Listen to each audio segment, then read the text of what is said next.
Matthew 8:23 through 27. The disciples displayed a weakness in the Lord. While Jesus was asleep during that great storm on the Sea of Galilee, they allowed fear to overcome them.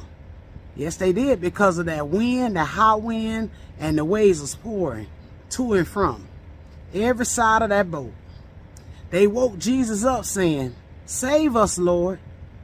We are perishing," meaning they was dying. Jesus responded and said, "Why are you afraid, you men of little faith?" Can you imagine being out there and you waking Jesus up, telling him we dying? Wake up, Jesus, we need you. And he wake up and say to you, "Why are you afraid? You men of little faith." I just imagine it in my head.